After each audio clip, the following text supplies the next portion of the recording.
Doop doop. Hey, this is Joshua, MVA Studio Minneapolis. In this episode of the daily video blog, I want to talk about the traditional design process and the limits to it. So on our website right now, if you go to Work With Us, there's a pull-down menu, and one of the sections is Design Methods. When you go to that page, it outlines 4 different ways that a client can engage with us. I'm not going to go into those 4 different ways right now, but I'm going to go into why 3 of them are necessary. Because one of those 4 different ways is the traditional design process. And the traditional design process, when it's successful, I would say looks like this.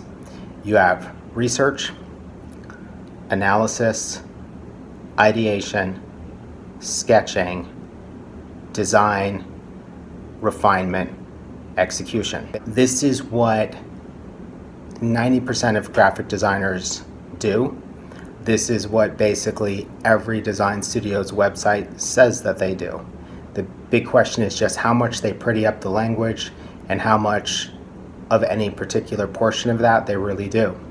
Some people, the research, analysis, and ideation, it kind of collapses into each other, so that as someone's looking at the research, they're immediately sort of analyzing and trying to come up with ideas. Other people, the ideation and sketching might be roughly the same thing. But even within that, I would say that within successful projects, there's always going to be those phases. The question is just how distinct those phases really are. Those stages need time to spread out. You don't necessarily need a day for each at minimum, but I think it's really helpful. My argument has always been that is not so much that you need hours, but that you need days, because you need space to evaluate where you're at, to see if you need to do more. So the really nice place to be, even on a relatively simple project, is a minimum of 2 weeks, I think, because then you can spread that work out across those 2 weeks. So I'm not actually arguing that to do a poster, you need 80 hours. I'm saying to do a poster, you need 10 days. You need that space to work and then let it sit. So that's the ideal situation. Even a small project needs days. No project, no matter how small it is, I don't know that really any project can be done in a day unless it's literally like put this logo on this thing. The problem is that means that most projects need quite a decent amount of time, which also means that they need money. What ends up happening is people try to shortchange that process, and you will rarely be successful with that. You'll always have some part of it will be hobbled or compromised as a result of trying to cut down on the process. So for an example, well, first off, let's just say you try to get rid of research. That's a recipe for creative block. So that screws you up. If you get rid of sketching, that's potentially a recipe for creative block. If you get rid of ideation, creative block.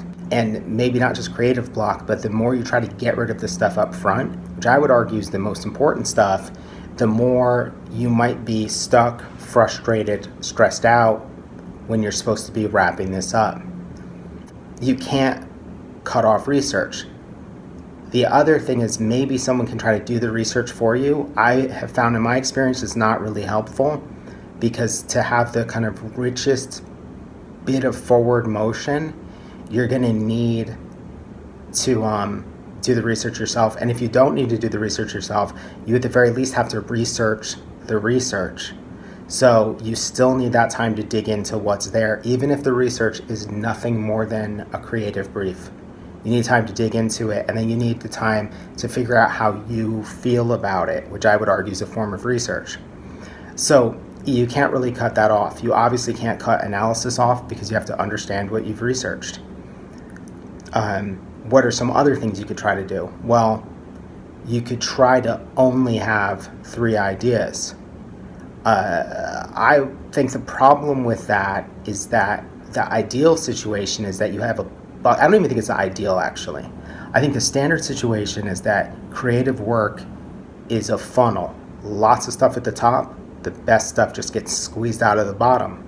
So if you try to only have 3 ideas, you're already screwing up the creative process because you're jumping past sketching into design. So that's not going to work very well. And again, in my experience, it really doesn't. The less ideas you try to have or deliver, the worse the project goes. So I think trying to have 20 ideas is always a better idea than trying to have 3, because 3 creates pressure, whereas 20, you start to let in the things that aren't so good, but they might lead to new ideas. And you think that by trying to only have 3 ideas, you're cutting down on time, but you might actually be spending more time trying to get that. Oh, there we go. Look at that. Sun out of my face. You might actually be spending more time on it. We could try to throw more designers at it, but again, it's not about hours, it's about days. So if you have a 42-hour project, you can't throw 6 designers at it for a day. By the end of the first day, they're all in roughly the same spot, which is maybe ideation and sketching, probably still wrapping their head around the content. So you try to cut the process down, and it really doesn't work. And the other thing is that as you cut it down, you create a ton of pressure on the designer because the hours are limited, the time is limited, and so there's this added layer of stress. And that added layer of stress blocks ideas. So now you have this like kind of double problem. You're trying to compress the system, you're actually making the designer worse by doing so, and some of the things that you end up with are mediocre work. The designer has to fall back on a style because maybe they never could come up with an idea in the 2 days that they had. So now they have to fall back on a style. To me, that's not an ideal situation. It's not an ideal situation as a compromise, I should say. If it was the whole reason they hired you, then it would have been cool. Just start from there. And then the other thing that can happen is, I'm having a rough time with this one. What's the other thing that can happen? You give up and you just rip something off. And I think a lot of times when you see design work where designers copied other work, I think some people just do it because that's just the way they are. But I think other people, the reason that they're doing it is they don't know what else to do. And that doesn't necessarily excuse it, but it is what it is. But I think when you see really generic or really derivative work, a lot of times that's that stress kicking in, and that's what that results in. You really can't shortcut the process. Try as you may. Everyone will try. And what they'll end up doing, like in a design agency, if you try to figure out how to do an identity system pro bono, and it's not $1 million project, but it's not nothing, you'll try to figure out how to cut corners on it, and you kind of can't. You kind of have to do what needs to be done. And you end up with, I think, oftentimes this work that looks like a light version of real work, which kind of sucks. You can't push it as far as you might want to. So taking that traditional design process and trying to compress it in general is a failure. It leads to sort of hobbled work, and it's a very stressful environment. Why would you want to take on those kinds of projects? For us, a huge part of graphic design, like what makes it rewarding, is just being involved in things that we think are awesome. Let me back up. Here's a good example. We designed an artist book for an exhibition by Alexa Horokowski. That book, we did very little. We prepared it for print, styled it a tiny bit, and did the page numbers. Because she had already designed the book in PowerPoint, she showed it to me. She was totally open to us kind of giving it a real design. But I just looked at it and was like, if you've already made something you're happy with and it's awesome, like why should we mess with it? Let's just help you get it into book form. And I say help, but we got paid because it's not really help. My ego is in large part gratified simply by working on things that I think are awesome, which then means I can chill out on my need for everything to be conceptual or deep or super impressive.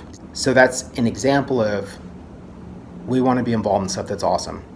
I want to work on projects like content that is so good that the book could just be all the pictures in it stapled in the corner, and that would be fine. But I want to continue to work on that kind of stuff that is lower budget and tighter time frames, and not have to leave it all behind or do half-assed versions pro bono or work every night of the week.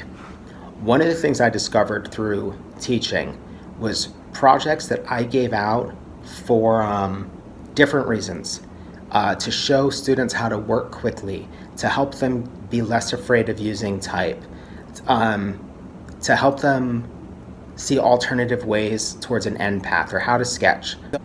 So I was doing these, like, say, type only exercises and watching my students doing them and realizing that this is productive work. But because I'm such a pluralist, I cannot change my working methods to fully embrace one thing or the other.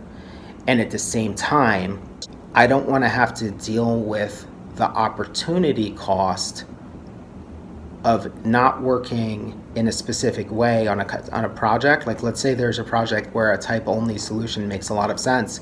I don't necessarily want to go through a whole bunch of research just to arrive there if the time frame could already do it. So I realized a lot of these methods that I was using for teaching were also productive for working. And furthermore, that no matter how fast I could do the traditional design process, I could do this other stuff faster and without stress. Projects we would have to turn down or be stressed about if we did them in the traditional design process could still be executed at a high level of quality, but they would just have a different starting point or a different vantage point. And that process might be a typographic layering technique, or it might be a free associative form generating technique that then gets collaged into something, or it might be deconstructing a project from our own portfolio to use that as a jumping off point. The goal is to get away from wishing things were different, wishing clients had more time, wishing they had better budgets, wishing that things could be simpler, and instead setting up a situation where if you come to us and you only have 3 days, we have a method that works for you. If you come to us and you have a month, but you don't have very much money, we've got a method that works for you. And what I like about it is I love doing the deep dive conceptual work. I also just love working super fast with type only in Illustrator. And I love what we did on the Josh Harmony record, which was a couple hours making patterns, a couple hours drawing, a couple hours painting, a couple hours with Letraset, this and that and the other thing, and then spending a couple nights just turning it into packaging. All of those methods are gratifying, and all of them have results that I'm happy with and can stand by.